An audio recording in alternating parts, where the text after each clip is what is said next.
Good morning. Well, I have, for me, very surprising news. Is my son Raymond has been in Austin, finally, to get his hip replacement surgery.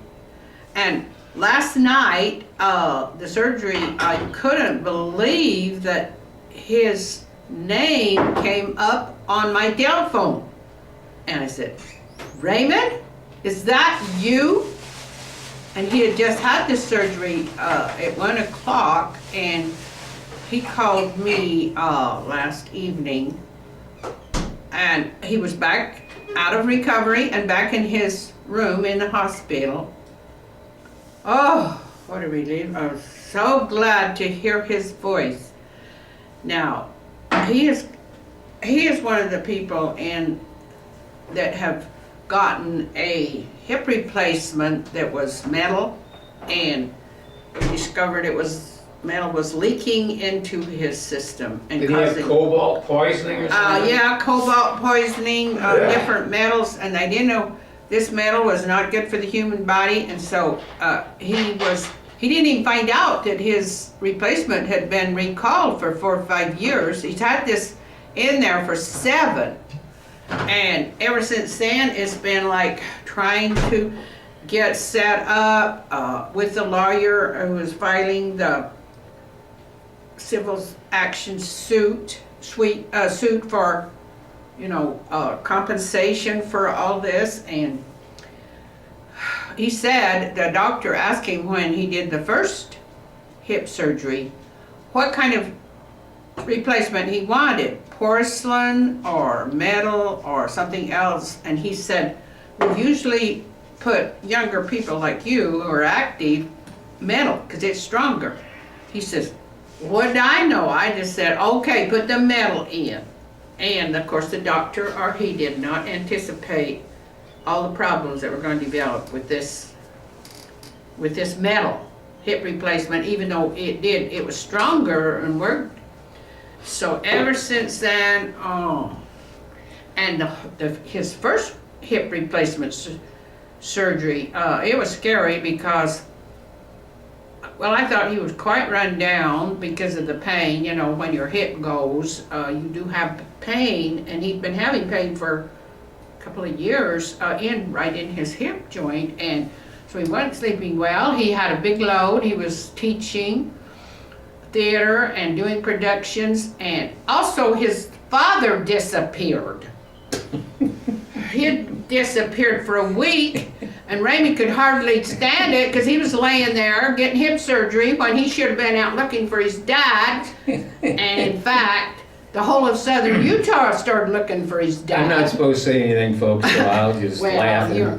And someone hits me. They were looking for his dad with cadaver dogs and helicopters and so, and here's Raymond laying there just, I need to get out there, I need to get and well, so, they did find a pickup truck, well, yeah, he found the pickup truck, but all this was going on, and he actually told me last night that this surgery was not as bad as the first one. And I thought, oh, thank goodness. So he said, well, I didn't even come close to dying. Well, don't look at me. It's not my fault. I was hoping for the best. Oh, now listen. Well, I said I was hoping for the best. She hits me without even listening. I'm just going to... He has been warned before we make this video. He had better be proper and positive and uplifting. You're going to give me my I told him to remove that black betta that was here, and he has put something else in her background, but a little better. These stars over here, they're okay, but well, that's for you because so my son Raymond, who he's had a lot of people kind of worried about this because it's gone on and on. He's had it canceled over and over again. 2 years ago, he was here in Phoenix calling the lawyers. He said, Mom, before I got the lawyer's attention, I had to email him 61 times so I could get a personal response that would help me on this journey to get there. And so he had to do a lot of work to get everything set up, which, you know, canceled over and over again. Something would go wrong, something wouldn't. And so finally, and so I talked to him for a little bit, and then someone came to do something with him, so he told me he would call again. And he didn't call last night, but when I get back in a sleep, I don't hear anything. I'm losing my hearing, and I don't have time to go to the hearing doctor. I've got to go to a bunch of other doctors and dentists, the doctor, so I don't know how I'm going to get to the hearing doctor. I told him I can deal with my hearing loss, so why can't you? But he doesn't seem to like to tell me when I miss a word. He has to ask me, did you hear that? Naturally, I say, no, I didn't hear all of it. Why don't you? You know, same old deal. But maybe next year or a couple of years later, if I really miss it, I will go to the hearing doctor. So, yeah, he is not talking. The other people don't even pay attention to whether I hear anything or not. They don't expect me to hear. And then since I don't know what I'm missing. Hey, I need my Ray-Bans. These lights are getting to my eyes. So, give me a pair of Ray-Bans over there. And let's see, but I did have a few other items that I wanted to mention here.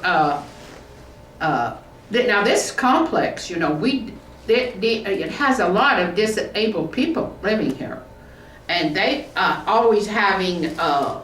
You're kidding. I just found out today that a woman. I did not know that. Got her. Well, we don't care whether you know it or not. I'm telling them. And today I found out that a woman who had her leg amputated is coming home today. Raymond. And we have a lot of substance abuse problems in here, which is like one of the big ones that's come up is hand me my gun food up there, addiction.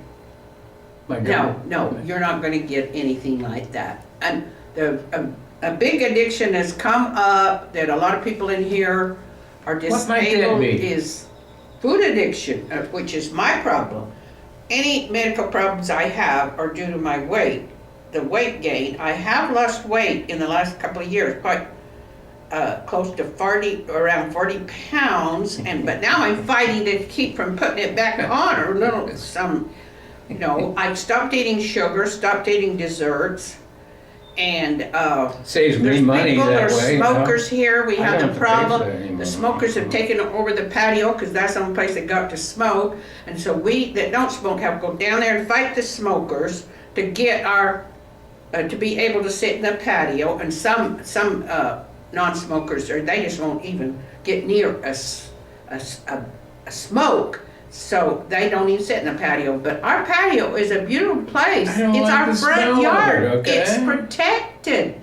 So I need to go down there and get some fresh air and sunshine. So I go down and fight the smokers, and the alcoholics and the druggies, you know, they tend to isolate, but sometimes they get lonely and they come out there all wasted, and then we have to sit there, us old ladies. Oh, look at him. He's falling down. That's why I don't go out there, for crying out loud. And he's falling down, and I've told him, don't you ever come out there in the patio, staggering and wasted. That's why I don't go down and embarrass me by even showing that you know me. I said, just don't even act like you know me if you're going to come out there.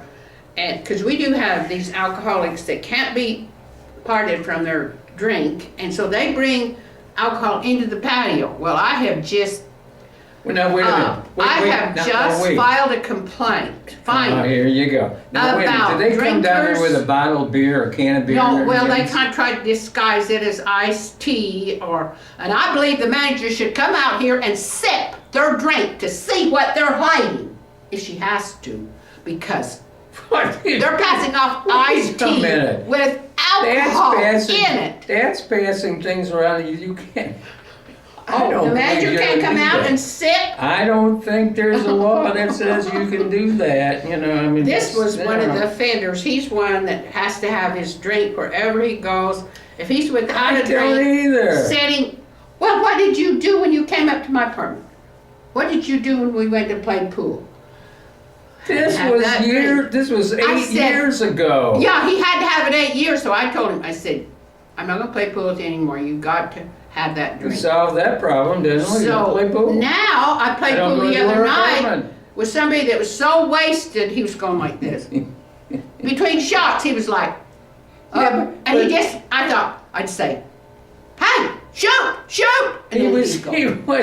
he was contemplating his next shot. You know. I mean, Yeah. First of all, And then he would- if you know how to shoot pool, the first thing you always try to think at least 2 shots ahead. You know, when this goes in here, where is that cue ball going to end up? So that you got your next shot lined up. See, that's the difference If between. this guy had been in a bar, he would have been thrown out. They would not have been able to tolerate. They said, you're wasted, and he's about to pass out. Well, not only Get that. out of here. We're not.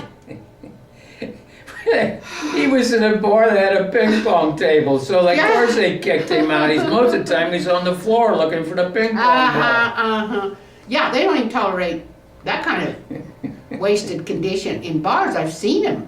And people come in there drugged up. I remember one come in, put his big gun on the counter. Here's my gun. And he was so wasted he couldn't even hardly, well, you know, we kind of shook, you know, until he finally left with that big gun. Yeah, but did he have to bring his horse in with him? I mean, that was a little He had to important. bring I mean, his gun bring his and then he damn had horse in turned there. it in. And the I horse remember- is drinking right along with him at the bar, you know. I had a short job as a bartender, and it was for my sister. And I told her, I said, you know, I cannot work in a bar. And she said, oh, you're always going to a bar and playing pool. Why can't you just play pool with the people and work that one? I said, oh, finally I agreed.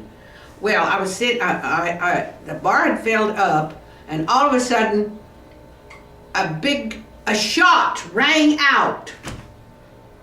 And everybody was like, who got shot? Who got shot?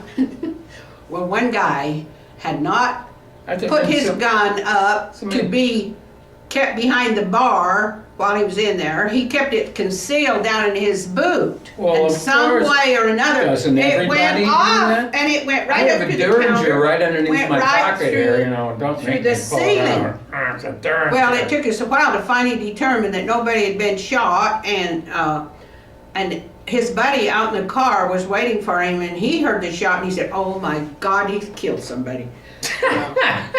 No, that sort of thing caused me to give up my job in the bar. I told my sister, I Yes. said, How long did that job I last? cannot, 8 months. I said, that's all I can I thought it stand. lasted 8 hours. I No. thought- Oh, 8 no, months. one You night, behind the everybody bar in the for 8 bar months and was you don't drink? drunk, but me, including my boss, my sister, because I went in to taste, she was acting a little bit wounded, and I went and tasted her drink. I believe in tasting people's drinks if you can't do anything else. I said, oh my hell, she is drinking too. Oh, that's it, I am done, I am You all were by myself, supposed- the only you were sober supposed to person in taste this that. bar, and we're having a great big old party, and You were supposed to taste that. That's why I gave it to. Oh. Give it back, will you? Please, oh if yeah, you're not Lee gonna says taste this is it. water, doesn't have any vodka in it, but How do you oh, know? You and didn't taste it. another thing, You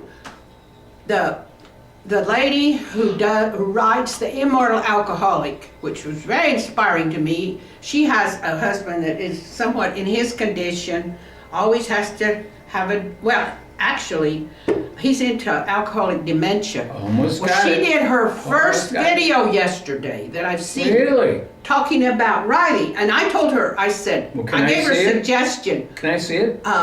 Linda, get Riley on there. We need to see if he is really demented. She says that he's so alcoholic demented that he doesn't make any sense. And we need to see that. And I told her, I said, we need to study these guys to see what alcohol does to the brain. Because he doesn't believe, this guy never, I don't believe, said to himself, I need to quit drinking. He has not said that yet. I And he's do that every time I go to 77 bed. years old. Oh, every time you what? Go to bed. I just say I don't need any more drinking. Oh, Drinking he doesn't till I get up drink. in He the doesn't morning. try to drink while he's sleeping. But in the meantime, I will be getting up to get rid of all of the water and crap I put in my body every 2 hours. And it ain't fun, folks. Believe me, it's not. So here's a drinker, and poor Linda's got a husband. Now that'd be a lot worse because she's with him day and night. Me, I'm only here 2 or 3 hours, and I come in to help him so he won't go out and bother. Help me! I try to entertain him so he won't be driven to go out in the patio, drunk, trying to. I mean, like I had one the other day come sit down by me. He was drunk. And pretty soon he was petting pat me like, I said, and I didn't want to say, get your hands off of me, you. Why didn't you say that? I didn't want to do that. I didn't want to do that. And, oh dear, I don't know, you know, and you know, Oh, you when I love look it. at that You know guy, you love I it. just like to go, Makes you feel so superior. This oh, is so superior. this is Mother Superior He over do here. you actually know think that? I should let him paw me? And he thinks he's For Christ's stirring sake, me what up. the hell are you doing to me right now? He You're thinks pawing the he's crap out of He me. thinks he's stirring me up. He acts Well, like, you're a pool player. You've been in You're bars. not- You you're love not drunks and you stirring love me me. Therefore, You might be pissing me off a little, but you're not stirring me oh up. my heavenly days. So I do have that problem. This guy, this old alcoholic, is after me. This is another one. So I've got to figure out what to do with him so I Well, can stay civilized. Why don't you just do to him what you do to me, and if that doesn't run him off, you might as well forget it. Oh, but anyway, I have that problem, and we also watched Dancing with the Stars, and I do have fantasies of dancing the tango with Rich and Max. And his grandmother came and was on the show not long ago. His grandmother from Russia. So I do have hope I think that that's he why they does call him dance Russian Max, you know? tangos with old ladies once in a while. So Max, if you hear this, you could fulfill my dream to dance the tango. Oh, no, I can't, I'm sorry. I think if I danced the Oh, by the tango, way, Max, I would not live till Max, 90. if you see this, your life is pretty much in the dumper. But if you would come and take her off my hands for just a couple of weeks, I'd be okay. Fly her over there, bring her back. Boy. But I am so happy that Raymond, my son Raymond, has gone through his hip replacement revision. He's got his second hip replacement in there. He's got that toxic one out. And what did you say they He gave has him? to stay in Austin until June the 7th, he said. They And then gave him he'll a be back suite in at the Utah. Motel 6 or something And like he'll that, or be is that? back posting, I'm sure, and calling on the phone. And so I'm very happy to report this progress. So am I. And in the meantime, Where am I Popeye ratings better anyway? watch out.